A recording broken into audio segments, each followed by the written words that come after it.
Klikol si na to správne video, lebo presne to, čo si videl na obrázku, tak to sa dozvieš presne dnes.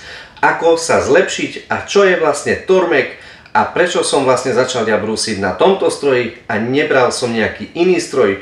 A dnes sa dozvieš iba tie veci, ktoré ty potrebuješ, ktoré pomôcky ku Tormeku potrebuješ nakúpiť. Od custom proste Tormeku ku tomu všetky tieto pomocky, ktoré ti prídu vlastne do tvojho šuflíka a s ktorými ty budeš perfektne brúsiť. Pozor, nenakupuj celé všetky e-shopy a všetky pomocky, lebo ty máš teraz momentálne odložené peniažky bokom, aby si vlastne urobil nejaké tie hobby a šťastným sám seba, ale potrebuješ iba len zo pár vecí, ale samozrejme aj to stojí niečo, ale možno keď to zoberieš lepšie, tak vlastne ti to bude vynášať o dosť viac, než si to kúpil teraz. Hneď ako na začiatok, na úvod potrebuješ si kúpiť tento kotúč SG250, keď máš Tormek T8. Tento kotúč s týmto priemerom trošičku potrebuje tvoju pozornosť, lebo stále po brúsení sa malinko zmenšuje, alebo sa vlastne tie rohy, ktoré sa vlastne tu nachádzajú, sa ničia. Keď sa vám zničí roh, to si všimnete veľmi, ale veľmi rýchlo. Kde máme nejaký nožík? Nemáme tu na žiadny nožík? Ja úplne že neverím, ale máme. Stále sa nájde niekde nejaký nôž. Keď sa vám zničili rohy, tak potrebujete vedieť to, že nebudete môcť brúsiť niektoré nože úplne od začiatku, ale až od istého bodu, možno odtiaľto, kvôli tomu, lebo ten roh sa vlastne zničil brúsením. Istým nožom, ktorý je vlastne tento tu. Tento tu nož není môj kamarát. Zmenší sa vám kotúč, chytíte si meter, ktorý je stále ešte súčasťou kúpy, ktorú si musíte ešte stále dokúpiť za 2 euríčky ďalší meter. Keď máte vlastne menší kotúč, tak zase ďalšia pomocka, ktorú si musíme dokúpiť ku našej brúske, ktorá sa volá VM200 označením, a čo vidíš tu pri tejto pomocke potrebujeme vedieť jednu jedinú veľmi dôležitú vec. Táto pomocka má tu na umelohmotné rohy. Neviem, ktorý človek toto vymyslel, ale veľmi to dobre vymyslel, lebo tým, že toto stojí jedno takéto tu na 30 eur, čo je menšie ako moja ruka, a vlastne keď sa vám zošúcha tento roh a tu na tento spodok, ktorý sa úplne bežne a každým brúsením sa dotýka kameňa, sa vlastne zošuchá. Preto vám odporúčam hneď na začiatku to s niečím zalepte. Najlepšie izolačná paska, ale nie veľmi hrubo, aby ste vlastne nemali tam veľmi vytvorenú vysokú výšku. Tuna vlastne tento uhlomer vám umožňuje tu si nastaviť uhol, tu si viete dávať dláta, tu si viete dávať nožnice, tu na nože od 10 stupňov až po 75. Tento uhlomer je najdôležitejší pri každom jednom ostrení s týmto strojom. Samozrejme, dá sa ostriť aj bez toho, keď si nájdeš s fixkou svoj uhol a udržiavaš vlastne ten istý uhol. Ale keď chceš vytvoriť niekedy nový uhol, tak vlastne potrebuješ sa riadiť podľa tejto pomocky. A kebyže sa vám stalo, že tieto rohy sa vám zošuchajú, tak si dajte na 3D tlačiarni vytlačiť ešte ďalšie nejaké tie špičky.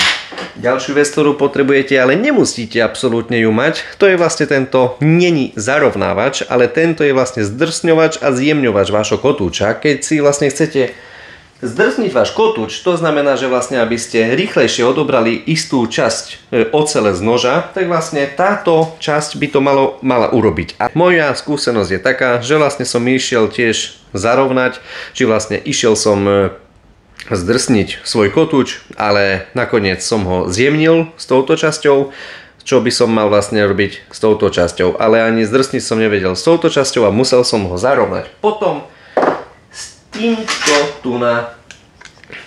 táto pomocka je ďalšia pomocka, s ktorou vlastne si zarovnávaš svoj kotúč. Toto je dôležitá pomocka tiež, ktorú si potrebuješ kúpiť. Toto je označenie TT50, cenu vidíš tu. Táto pomocka sa používa iba vtedy, keď cítiš, že tvoj kotúč už je strašná nezbeda a vlastne po rohoch, už tu na pobokoch je vlastne zaoblený kotúč. Niekde cítiš osmičku a vlastne vtedy sa to už treba aplikovať. Ďalšiu dôležitú vec, ktorú potrebuješ, je tento lapovací, honovací kotúč. Tento tu stojí okolo 90 eur. Označenie má CV220. A dávajte na to pozor, aby ste veľmi nedoťahovali na brúske tento kotúč kvôli tomu, lebo sa môže stať, keď strašne dotiahneš, tak sa môže v prípade stať, že sa ti začne língať kotúč, potom budeš potrebovať ho trošičku vybiť. Ale tento kotúč potrebujeme na to, aby sme odstranili ihlu z noža a ešte to potrebujeme vedieť, že treba impregnovať, keď je brúska v suchu, tak nejakým olejčekom nezabudnite naimpregnovať, aby vlastne tento kotúč vám nezačal praskať, lebo sa tu nachádza koža. Ďalšia vec, ktorú potrebujete mať, je držiak na nôž. Označenie, cena. Toto potrebuješ na to, aby si brúsil menšie nože, lovecké nože, santokučka, všetky kuchynské nože vlastne s týmto nabrúsiš, ale ešte jeden prípravok potrebuješ mať, ktorý je tento tuna. Pozor, tento prototyp už je starší. Sú od toho lepšie. Napríklad aj od tohoto prípravku, ktorý je vlastne, tento je novší, ale tento, ktorý vymysleli Nemci, je ešte lepší prípravok, kvôli tomu, lebo tam si vieš nastavovať svoju sombrero hlavičku tak, ako vlastne ty len chceš a tu vlastne si nastavuješ uhol, keď toto točíš hore alebo dole, tu si nastavuješ ty uhol sám. Nemusíš vlastne stále dvíhať túto tyč hore a dole, lebo je to trošičku nepohodlné, ale točením týmto závitom vlastne ty si zdvíhaš hore dole nož a takýmto štýlom sa mení aj vlastne ten tvoj uhol. Takže tvoja konečná suma pri všetkých nákupoch je možno okolo 1100 eur. Ale pozor, ty všetky veci nepotrebuješ, ako napríklad tiež by som ja momentálne nekupoval zbytočne tento kameň. Ale keď si chceš, tak to odskúšaj a keď to kúpiš, uvidíš, či ti to pomohlo alebo nie. Osobne mne to nepomohlo, ale si myslím, že to je úplný základ tvojho brúsenia, ktorý je ten tvoj starter pack a potrebuješ si to kúpiť na začiatok ostrenia.